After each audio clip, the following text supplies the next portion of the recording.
Very much so.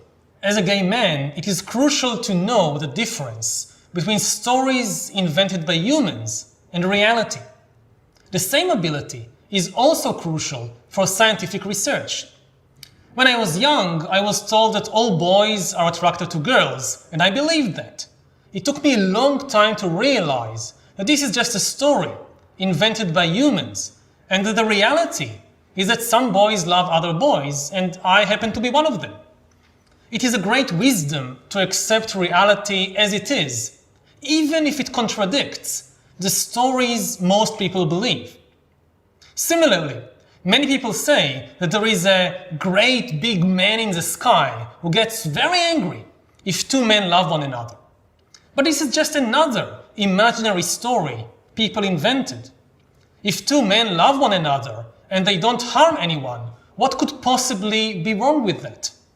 No big man in the sky becomes angry about it. The only ones who get angry are all kinds of priests and rabbis. Scientific research is based on exactly the same insight. As a scientist, I constantly ask myself, what is reality? Forget all the stories people invented about the world.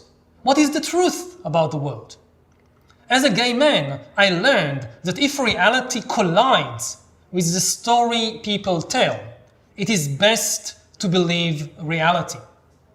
I think this lesson has made me a much better scientist.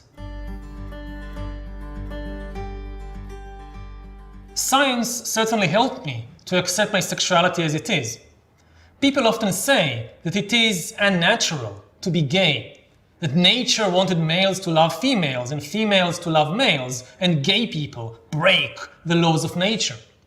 Scientific research taught me that this is utter nonsense. There is just no such thing as unnatural behavior. Anything that exists is by definition also natural. People just can't break the laws of nature. The laws of nature are not like traffic laws. With traffic laws, the government says that you cannot drive more than 100 kilometers per hour. And then people break the law and drive 120 kilometers per hour, and a traffic policeman stops them and gives them a ticket. The laws of nature say that you cannot move faster than the speed of light. That does not mean that if you drive at twice the speed of light, a galactic traffic policeman will stop you and give you a ticket. It is just impossible to do it. If you somehow succeed in driving faster than the speed of light, it just means that we probably don't understand the true laws of nature, and that in certain situations it is very natural to move faster than light. If something exists, it's by definition natural. If two women love each other, it means that this is natural, that no law of nature prohibits it. And the fact is that homosexuality is quite common among many animals, not just among humans. For example, among our closest relatives in nature, the chimpanzees, homosexual behavior is quite common. Most sexual activities among chimpanzees are not done in order to procreate little chimps. Rather, chimpanzees use sex to cement political alliances, to establish intimacy, and to diffuse tensions. Is there anything unnatural about it? The idea that sex exists only for the purpose of procreation is complete nonsense, invented by priests and rabbis. In truth, our concepts natural and unnatural are not taken from biology, they are taken from Christian theology. The theological meaning of natural is in accordance with the intentions of the God who created nature. Christian theologians argued that God created the human body, intending each limb and organ to serve a particular purpose.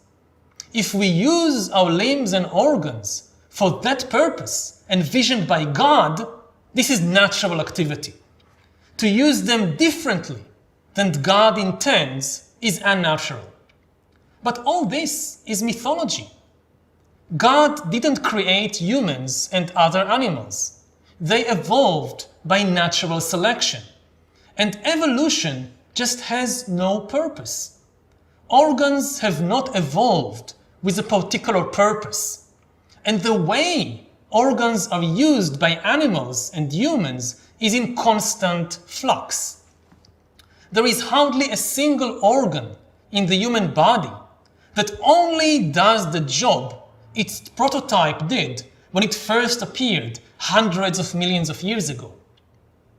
Organs evolve to perform a particular function, but once they exist, it is totally natural to adapt them for other usages.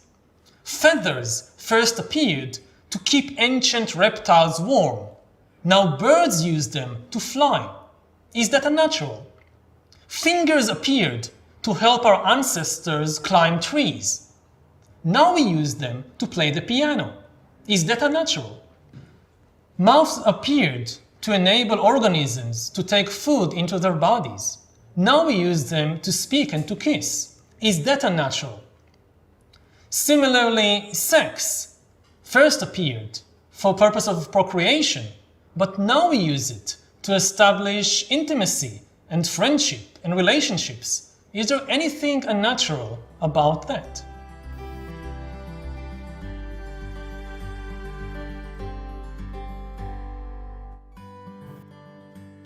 Well, throughout history, nudity killed very few people, but religious fanaticism killed millions. So before we worry so much about nudity in gay parades, we had better worry about religious extremism.